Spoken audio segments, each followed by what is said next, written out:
Turn your Bibles, please, to Ezekiel, the 6th chapter. We ended up last time on looking at what they're going to know about Jehovah by his judgments. And we're in a context to the next few chapters on the judgment of God and the destruction that will come as we see these signs and visions of destruction. Chapter 6 closes with the fact that they shall know that I am Jehovah. Sometimes we want to know Jehovah as full of mercy and kindness and love, and he is. But as Paul says in Romans, in dealing with the Gentiles and the Jews, behold the goodness and the what of God? Severity. That's the side of God, and what impresses me, God says, I don't mind you knowing who I am by my judgments. That's what he's doing with Ezekiel. That indeed, that's what's being emphasized in these last chapters of the idolatrous people and the fact that I am against you. It's God that's against them, and he doesn't hide that from them. It's not circumstances or such and full fate and that maybe my good bad luck. There's emphasis upon that, and we see in these chapters, as we're in this particular lesson number 3, we go through chapter 12. But we see 7, 8, 9, and if I can get that far, that'll be great. But all those, there's this idea of destruction that's going to come upon the people. And especially, as has been mentioned throughout studies, even by Nathan, that here, where is Ezekiel at this time? Where is he? He's in Babylon. He's gone through they've come and taken captivity the people without Nebuchadnezzar destroying the temple yet. And so we're seeing that emphasis between the time where they began to take people in captivity, 606 BC, they took Daniel off. Here in 597, we're going to be seeing Ezekiel's been taken off. And then 586, the destruction of Jerusalem, and the temple will take place. So we talked about last week the background of our material. The emphasis that I'm against you is because of their abominations, their idolatry. He's going to see an image of jealousy in our chapters tonight. So what image of jealousy does he see in the north of the temple grounds? That's got to be an idol that's there. And he begins to see the worship of the idols in regard to that as well. Question number 9, we talked about the fact that he is setting forth his prophecy against the mountains. As we come there, and we've talked about that, there's a valley, and there's like doves moaning because of their iniquity, and the fact that the mountains were supposed to be a stronghold of Israel, and so forth, that is going to be a place of judgment again. And captivity is in their way and destruction of Jerusalem. What is the significance of the slain bodies upon the idols? Is because, in fact, the idols is what's caused you to die. And you're going to, did that God help you? What would be the answer? I'm dead. I worship that idol. That's who I worshiped. Well, who were they supposed to be worshiping? God. And he's just trying to show them, when you turn against me, you're turning against your best interest. Evil is coming upon you. And that lays up what we're speaking about in our lessons. The fact that indeed, I am Jehovah, I am against you, and they would teach the lesson that they needed to understand about their idolatry. Question number 12, we talked about the stretch out my hand. We got to that point. When you stretch out your hand, I mean, there's the full force of judgment coming upon you. And it's in a context. Look at chapter 6 and verse 14. We observe the context. And I will stretch out my hand upon them, and what will I do? I'm going to be busy. God says, I'm doing this. He's using Nebuchadnezzar, but he's doing that. He'll make the land what? Desolate. Nobody's there, and it's waste. There's no activity there. It's not producing the fruits from the ground. It's from the wilderness toward Diblah. We talked about Diblah. There's not a place we know exactly where that is, but it might be Riblah instead of Diblah. It's just a change of one little letter in Hebrew, and it could be a copyist error. Doesn't mean that God messes up. But what we do know in Riblah, which would be wildernesses to the south, and Riblah would be up to the north. It's kind of like Dan and Beersheba. You know, from the extent of Dan and Beersheba. Dan is up, Beersheba's down. To the vast land that's going to be waste, Riblah would be where we'll find that Zedekiah, when he's captured, that's where they put his eyes out.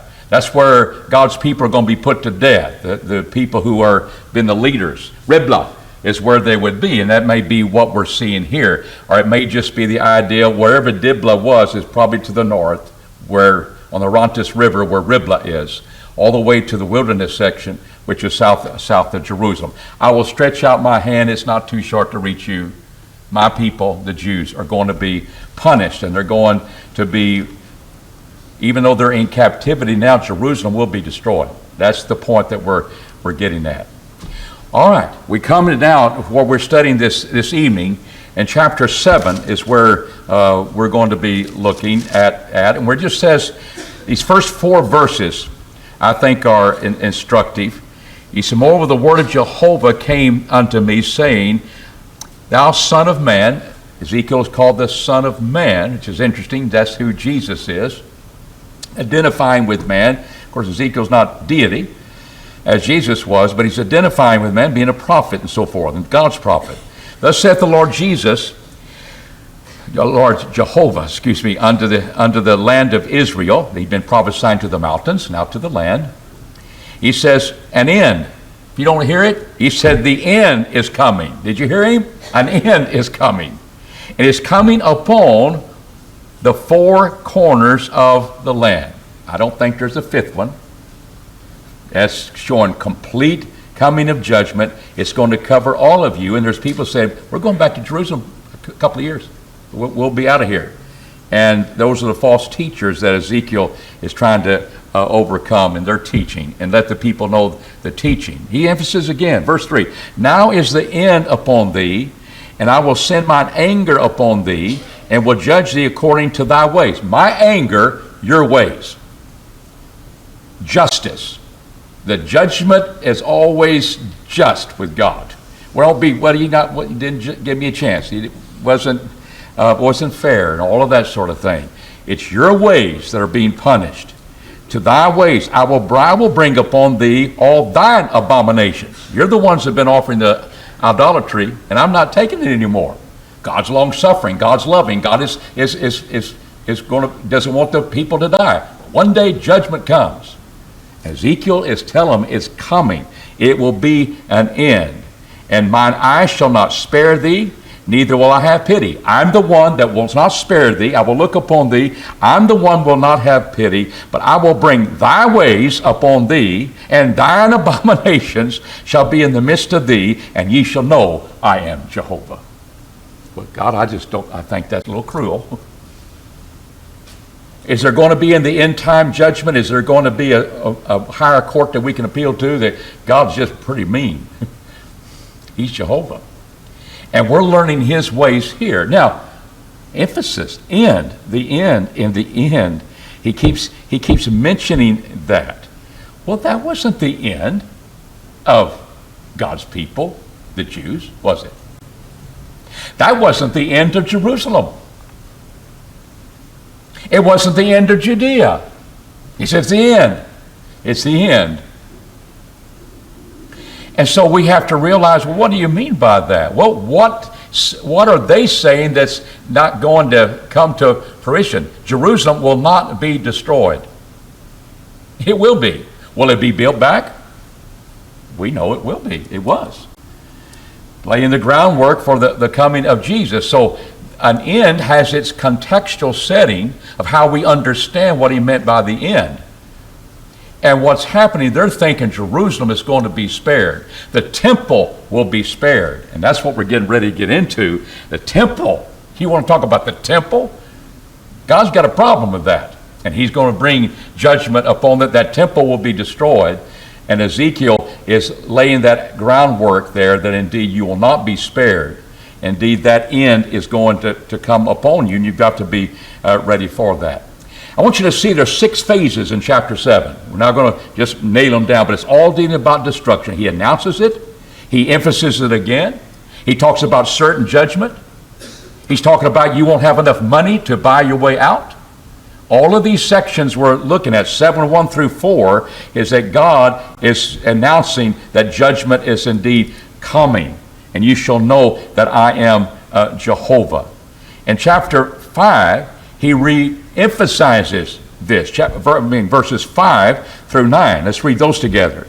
Thus saith the Lord Jehovah, an evil, and only evil, behold, it cometh. An evil, and it says, and only evil, behold, it cometh.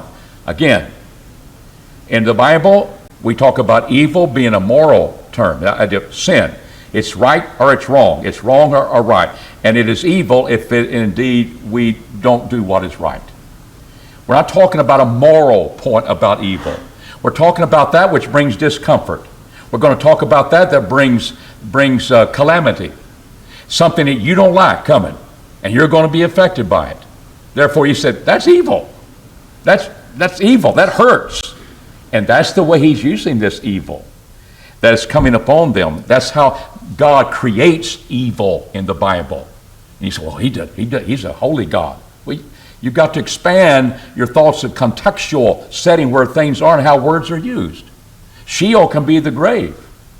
But that's not the only thing. Well, it's just the grave, and that's going to be hell.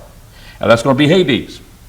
And so forth. It has its context, and we see that, and God's always, when we find the context and we find no contradictions, we probably nailed it, that indeed this is calamity that's coming. An end is come. He's emphasizing again.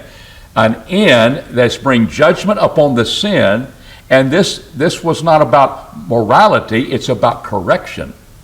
We're going to see in the Bible, here in Ezekiel, the idea of people having a changed spirit. God's going to put my spirit in you. How does he do that? We realize that's the case, but how does he do that? There's going to be correction. They're going to find something that's discomforting. They're going to be having famine in the city of Jerusalem. That will cause pestilence. They'll be eating their children and beating their daddies. They're trying to live. And cannibalism is running rampant there because there's no food. That's evil. And that, you say, well, that's moral evil. Yeah, but there's a point of what you're driven to, and it's because of mine iniquities. You're going to be mourning as doves because, as we saw, in the valley of the mountains, because of your iniquity. You'll be mourning your iniquity. It will realize this is the result of my iniquity. I have a changed spirit. I'm coming out of Babylon, and we're going to build a temple. We're going to be a holy people. We're going to change. That's the change of God's Spirit. Not miraculously putting a spirit in you and you had nothing to do with it. It's through judgment. People's spirit change. Does that happen to all of us as we're raised by parents who discipline us? I've had a changed heart every time I got a whipping. What about you? At least for a moment. I didn't do that anymore for a while.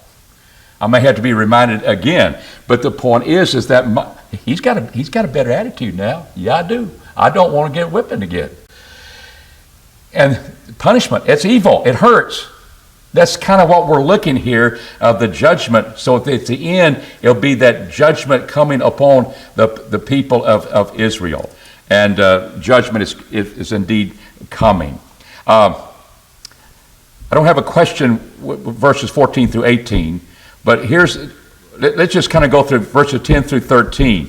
Again, Jehovah, he said, you know that I, Jehovah, do smite. I bring judgment, verse 9. Now, verse 10, another movement of this chapter 7. Behold the day, behold it cometh. Thy doom is gone forth. The rod hath blossomed. Now, let's notice some things connected. The pride hath budded. I got a budded rod. Whenever I've heard that one before. Violence is risen up into a rod, and he says, of wickedness.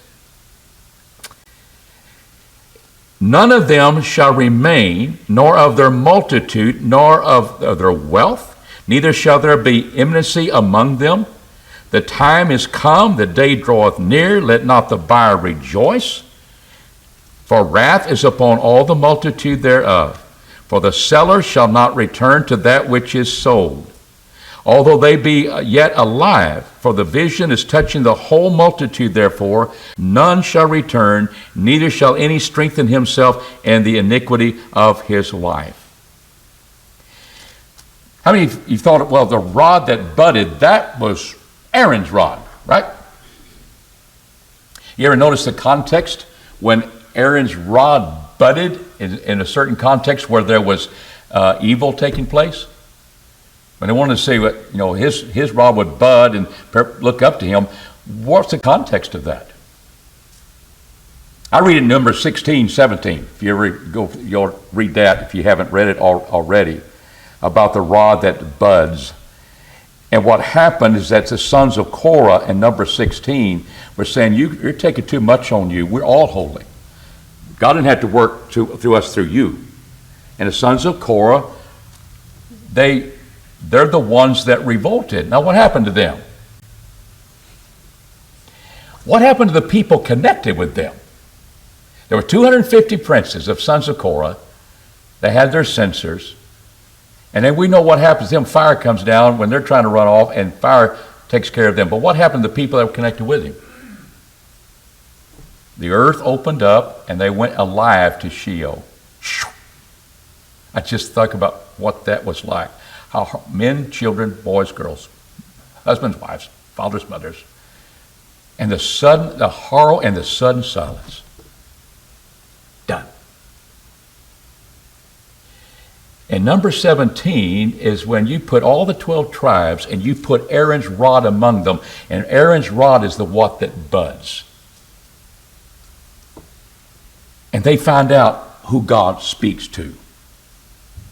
And through the terms of judgment. What's happening here? In the terms of judgment, a rod's budding. And anybody that wants to mourn over that, wrath is upon all the multitude.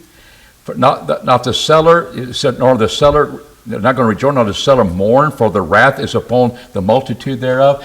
14,700 people died because they mourned because those people were put to death.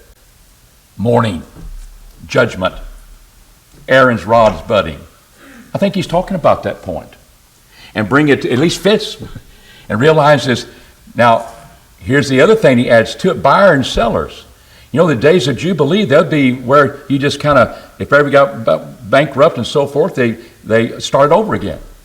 And the seller would get his property back sometime. Not here. It's the end. Judgment is coming upon Jerusalem, and it's going to bring forth, these judgments are going to come upon you. So while we hit that, God will bring upon the people all whose abominations. So I want to just go back and nail that again. Who's responsible for all this horror that's taking place? And God's teaching them a lesson. Look at chapter 7 and verse 4, is because of thine abominations. Whose abominations? I will bring thy ways upon thee, and thine abominations shall be in the midst of thee. You will be worshiping your idols the day I'm going to bring judgment upon Jerusalem. You didn't stop. You were still worshiping those idols. And God is, at the time when he's bringing, that's what you're continuing to do. They weren't changing. They weren't changing their hearts. It's going to take judgment that changes their hearts. And it's indeed going to come. Question number 15. We come, and I got another section here. Look at verses 14 through 18. I've blown the trumpet, have made all ready, but none goeth to the battle, for my wrath is upon the multitude thereof. It doesn't do any good. You're going to win or lose. You're going to lose. I'm bringing the judgment. A sword is without, pestilence and famine within. Again, the sword is without. We're going to be killed outside. You're going to run away, and they're going to bring you into captivity. You're going to be killed by the sword as well. But famine and pestilence go together. There's a sickness that comes through the famine, the impurities that are in the city. They shall devour him. But those of them that escape shall escape, and shall be in the mountains like doves of the valleys, all them moaning, every one in his iniquity. The cooing of a little dove, that's so cute. but the moaning is because of my iniquity, and we're fleeing. And this is why. It's my abominations. It's my idolatry. And God's saying, I've had enough. This is the end. All hands shall be feeble, all knees shall be weak as water, and they shall also gird themselves with sackcloth, and horror shall cover them, and shame shall be upon their faces, and baldness on their heads, as they mourn their iniquities.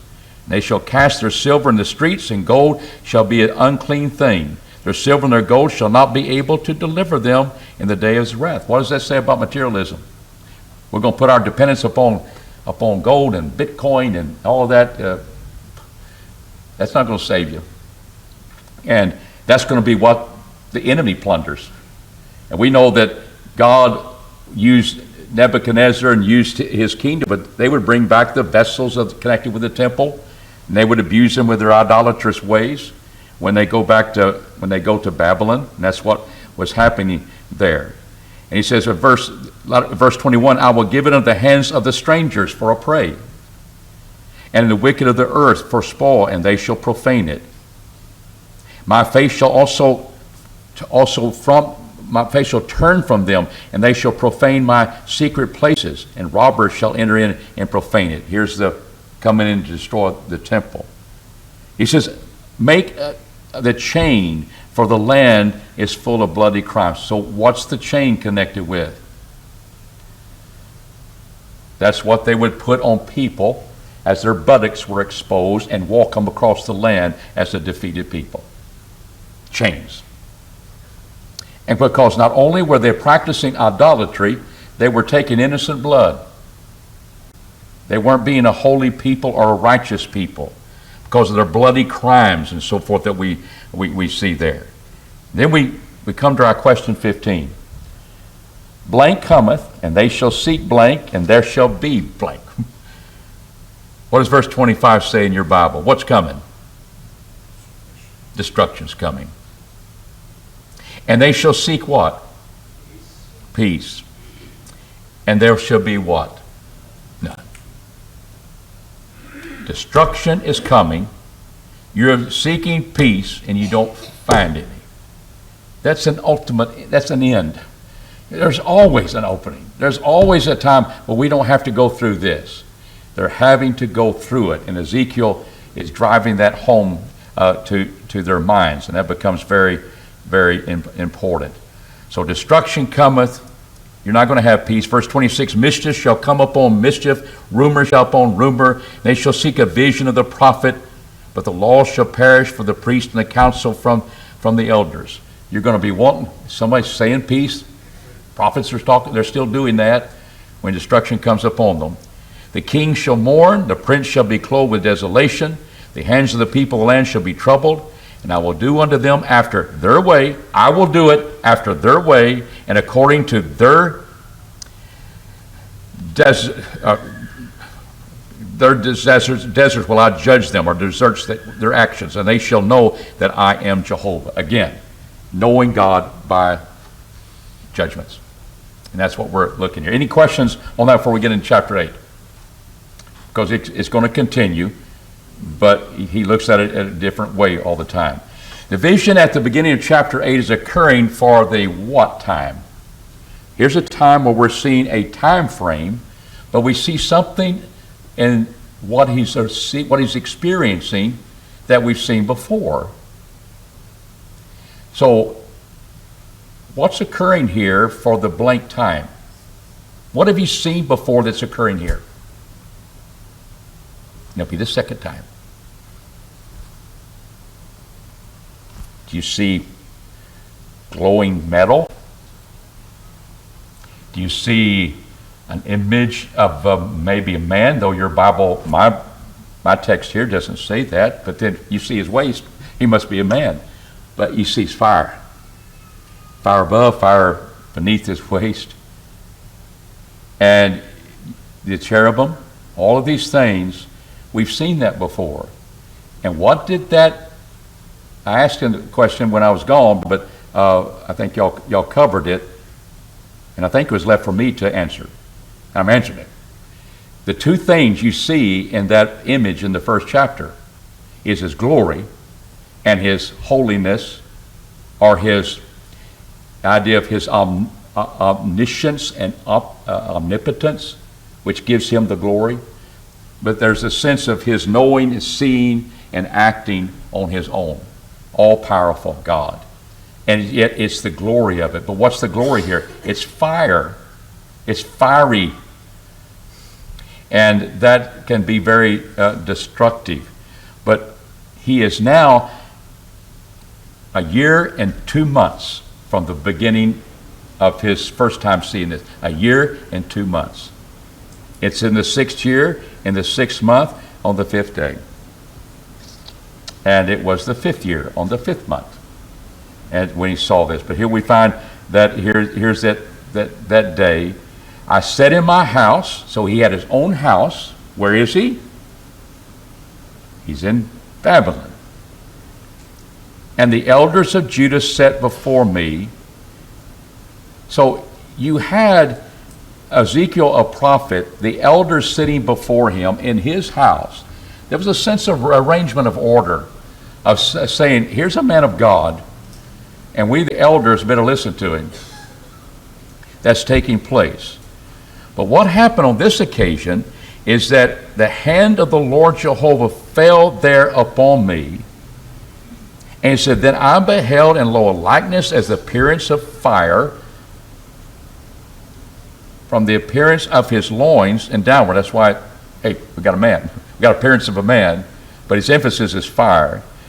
And he says, and from his loins and upward as the appearance of brightness, there's his glory, glowing metal, his glory. And he put forth of a hand and took me by the lock of my head, and in the spirit lifted me up between earth and heaven. And where did we go?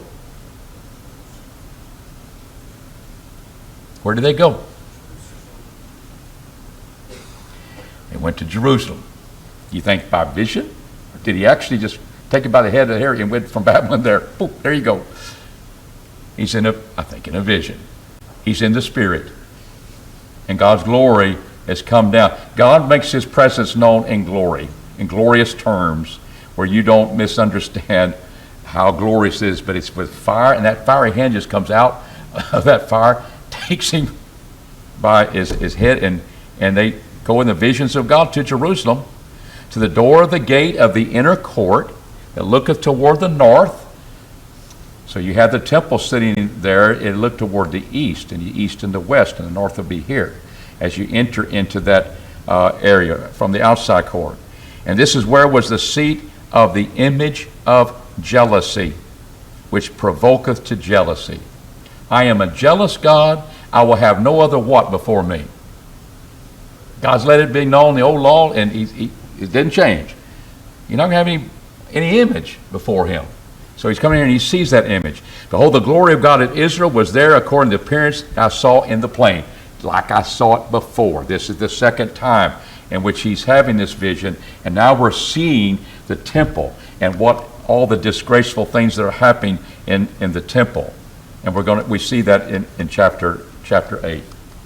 Okay. Any questions on that? That must have been all I've gotten. So if you got your outline there, we got a few moments here. Number 17. This is matching anyway. Match the following names and phrases with their abominable practice. So what we're going to see here in this 8th chapter is just a series of visions that he sees. And this image of jealousy is there. And so what was that image of jealousy? Would it be open idolatry in the entry place? Would it be 25 men worshiping the sun? Places where people printed images? A god, a particular god, or was it the hypocrisy of leaders? What do you see here? There was a image of jealousy. What was that? It's just open air idolatry, isn't it? Not hiding it. It's not inside the place of the temple. It's right out there in the court. And you say, well, who's doing this? These is God's people when he brings judgment upon them. All right. we notice that, and then, so what do we have now? He brought me to the door, verse 7, and look, behold, and a hole in the wall. And said to me, Son of man, dig now in the wall. And when I digged in the wall, behold, a door. And he said to me, Go in and see the wicked abominations that they do there. So I went in and saw, behold, every form of creeping things, and abominable beast. And all the idols of the house of Israel betrayed upon the wall about them. So this chambers of imagery, would that be 25 men worshiping the sun, or would it be places where people printed images? I like 3. Portrayed upon the wall round about. What are they? Of abominable beast, unclean beast, and connected with the idolatry. They worship the creature rather than the Creator. That's the way it works to go into their apostasy. And there stood before them how many men? 70 men of the elders of the house of Israel. In the midst of them stood Jahaziah, the son of Shaphan. If that's the same Shaphan we saw in Jeremiah, what apostasy he's gone to. If it's the same one. That indeed here there every man with his censer in his hand, and the odor of the cloud of incense went up. And he says, Son of man, hast thou seen what the elders of the house of Israel do in the dark? Every man the chambers of imagery. Here they are worshiping these perverted beasts or abominable beasts. And he says in verse 13, Thou shalt again see yet another great abominations which they do. So we go to verse 14. Then he brought me to the door of the gate of Jehovah's house, which was toward the north. And behold, there were set the women weeping for Tammuz. Then he said unto me, Hast thou seen this, O son of man? Thou shalt again see yet great abominations than these. So what were the women, who was Tammuz, you think? Does that sound like maybe a god? It was. It's a god of vegetation. Why might they be weeping? Because in wintertime we don't have vegetation much. But he would be coming around in the spring, and they're weeping because they don't have things. And if they're turning their minds to God, not to God who created the seasons for our benefit, but it's part of their idolatry. Then verse 16, this next segment. He brought me the inner court of Jehovah's house. And he beholded the door of the temple of Jehovah. Behold, the porch and the altar were about how many men? All right. Backs toward the temple of Jehovah, D. Thank you. And who is there but 25 men? That's who you connected with. What are they worshiping? They're looking to the east. And where does your sun rise? West or east? They turned their backs upon God's temple.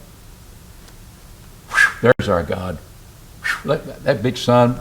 This is June or July when these things are happening. And I've played golf early in the morning in June and July in my young days, and we'd get there at daybreak, and I see that big old sun coming up. It's going to be a great day today. It'll be fun. And see a big old sun, Fort Worth, Texas. And I go to school a lot of times heading toward east, but I had to drive. That sun will be there in my face. And I have good times with it. That's not my God. God put it there for a purpose to keep life going. But what they turned their backs upon the temple of God and worshiped the sunrise. Abomination, abominable practice is taking place. And his anger is there. In verse 18 of chapter 8, Therefore I also will deal in wrath, mine eyes shall not spare, neither will I have pity. And although they cry in mine ear with a loud voice, yet will I not hear them. And will people say, God, you're an unrighteous God. I'm pleading now. I'm crying unto you. In moments of judgment, he brings it on. And what is in store for us? We've got a judgment to come. And here's God's people, how bad they can get when they begin to leave God out of their knowledge and start worshiping the creature rather than the Creator. And we want it our way. And you couldn't tell those were the people of God. That's going through chapter 8 pretty quick. Quite quickly, chapter 9. When you read chapter 9, did you see something similar that you see in the book of Revelation? Or not? We'll look at that in detail, Lord willing, next time, about what is recognized as wrath and mercy. But you see one with an inkhorn, and he's putting a mark on people's heads as he's bringing judgment upon the rest. Do we see that in the book of Revelation? It hasn't been too long we studied that. And that was protecting them. They're not the problem. Not everybody was worshiping idols. They're the protected ones in the sense that he's doing that. Well, we'll see that in Ezekiel chapter 9. That helps us understand Revelation when we see it. Because in times of persecution, times of judgment, you had this type of literature that comes out. So he cried in chapter 9 and verse 1, the loud voice saying, cause ye him that have charge of the city to draw near, every man with his destroying weapon in his hand. And behold, 6 men came from the way of the upper gate, and lieth toward the north, every man with his slaughter weapon. I don't care if he's an old man or if he's a child. Judgment is coming. Death is certain. But he says, and one man in the midst of them, clothed in linen, he had a writer's inkhorn by his side, and went in and stood beside the brazen altar. And the glory of God of Israel was gone forth from the cherub. That's the vision that he has. He's in, as we see in chapter 1. Goes to the threshold and called the man clothed in linen and had the writer's inkhorn by his side. He said, go through the midst of the city, through the midst of Jerusalem, and set a mark upon the foreheads of the men that sigh, that cry over the abominations that are done in the midst thereof. Are these people defeated?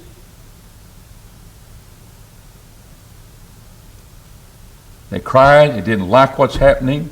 Are they a defeated people before God?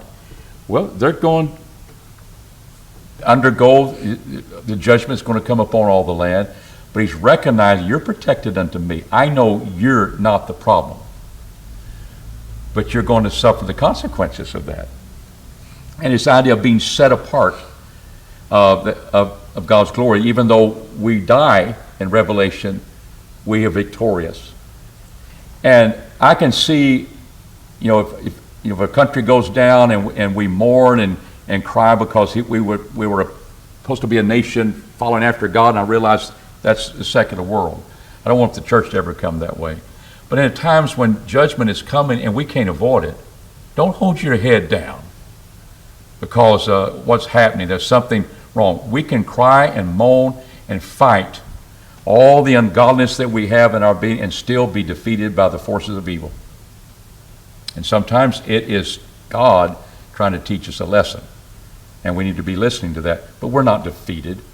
Here's God's wrath, and here's God's mercy always upon his people. He has a remnant, and that's what we're seeing here in chapter 9. Now we'll hit that some more, but chapter 10 and 11, there's an end to this story that's good. And it's first of all gets bad. Because what's going to happen in chapter 10, his glory is going to leave the temple. And what's going to happen when his glory leaves the temple? He's not protecting it. It's going down. And what will happen, chapter 11, we'll see there's will be a restoration take place. So it ends good.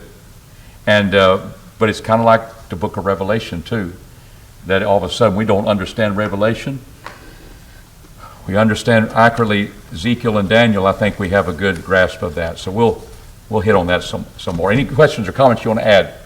And I'll be quiet. Okay, thank you very much for being here.